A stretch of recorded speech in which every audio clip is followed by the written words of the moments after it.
Bonjour tout le monde, j'espère que vous allez bien. Nous allons voir tout de suite l'analyse du pétrole, le WTI. Donc, comme on l'a déjà vu, nous allons le revoir sur le graphique weekly. Le pétrole évolue dans un canal haussier depuis euh, mars 2020. Depuis mars 2020, il est sorti de ce canal il y a quelques semaines, donc on va le voir sur le graphique journalier. Donc il est sorti le, le, le 1er août. Le 1er août 2022, il a essayé de réintégrer le canal le 2 août, puis également le 3 août, mais il n'est pas arrivé. Et là, il a essayé également, oh, il a essayé aussi de tester la borne inférieure du canal et il n'y est pas arrivé. Donc maintenant, il a fait un pullback et elle est en train de chuter vers les 85 dollars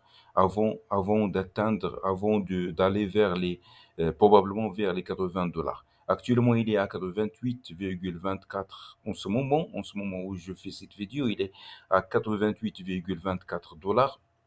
Donc, il est toujours en train de chuter, vu qu'il y a un sentiment de récession de l'économie, d'une récession économique mondiale à cause de plusieurs facteurs. Parmi ces facteurs, on trouve on trouve la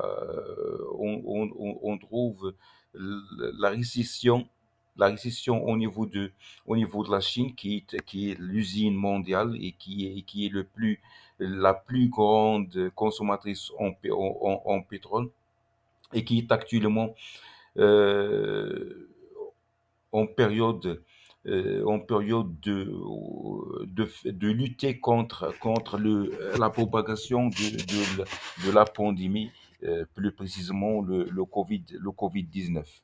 Malgré, malgré que la semaine dernière, le gouvernement chinois a décidé d'encourager et de propulser l'économie nationale. Mais à mon avis, ceci ne serait pas suffisant tant que, tant que les craintes d'une nouvelle propagation de la pandémie ne soient pas disparues. Voilà donc ça c'est du côté de la Chine, du côté de l'Union européenne, il y a toujours la crise de la guerre ukrainienne qui prédomine sur l'environnement économique européen et qui a causé une inflation importée.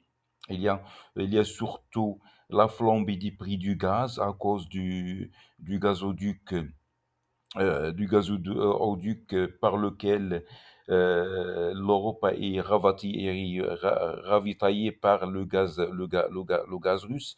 Ce gazoduc, à chaque fois, il arrête ses approvisionnements pour l'Union européenne à cause euh, de, de plusieurs maintenances, mais les investisseurs et les politiciens doutaient qu'il s'agit réellement de maintenance et ils prétendaient que c'est une guerre employée par la Russie.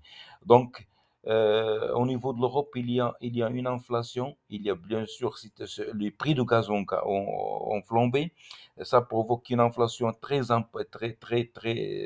importante, une inflation qui a battu tous les records. Il a marqué en août, pour le mois d'août, il a marqué les environs de 9, si je me rappelle bien, les environs de 9%, 9,6%, je crois. 9,6%. En glissement 9,1%, pardon. C'est 9,1% en glissement annuel. Donc, si t'as encore, alors, juste pour avoir une idée, pour ceux qui ne savent pas, l'objectif de l'inflation, c'est 2%. Donc, entre 2 et 9, c'est un fossé qui est très large. Il y a également les différentes crises politiques au niveau de l'Angleterre et au niveau de l'Italie. Tout ceci, tout ceci, tout ceci ne fait que causer une récession économique. Il ne fait que euh, faire obstacle à un développement à un développement économique. Donc nous sommes en train, euh,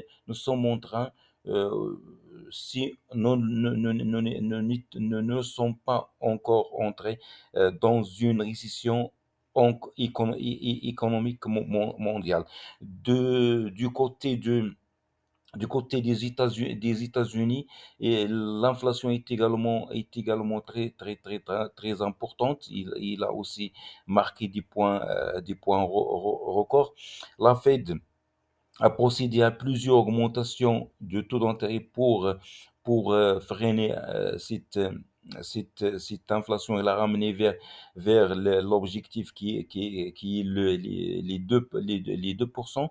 Les augmentations de taux d'intérêt à maintes reprises. Maintenant, le taux d'intérêt il est à 2,5% et la dernière sortie de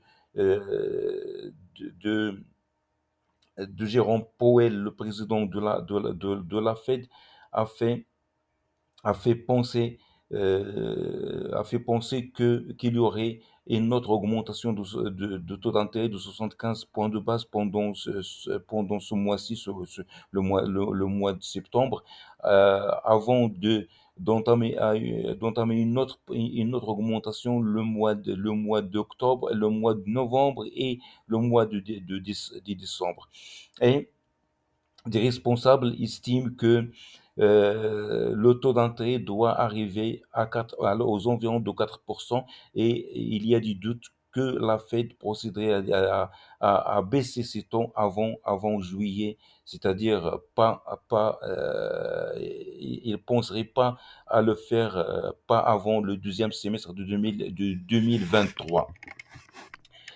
Donc, tout ceci ne fait qu'augmenter les craintes d'une récession économique et s'imposer soit sur l'euro qui devient de plus en plus faible. On a même atteint la parité, au-dessous de la parité pour l'euro-dollar. Donc, il devient très faible parce que juste, juste en regardant la différence de taux d'intérêt, bien sûr, les investisseurs vont partir vers la monnaie qui est plus rémunératrice, à savoir le dollar. Le dollar ne cesse d'augmenter, donc ne cesse de s'enrichir, ce qui va peser également sur le prix de pétrole, parce que le pétrole se vend en dollars. Donc si le dollar augmente, donc des pays auraient du mal, la plupart des pays auraient du mal à acheter du pétrole en plus de la récession qui est déjà peut-être qui est déjà installée. Donc euh, donc euh, donc, tous ces facteurs ne font que peser sur l'euro, comme je viens de dire, et bien sûr sur d'autres monnaies, et également sur le pétrole, et en ajoutant également la sortie la sortie de la déclaration de l'OPEP+, qui estime que la production ou le stock mondial en pétrole doit connaître doit connaître une surestimation, une abondance par rapport à la demande. Donc, nous allons attendre une chute du prix du pétrole dans les prochains jours. Merci pour votre attention, c'est tout pour aujourd'hui et à la prochaine analyse.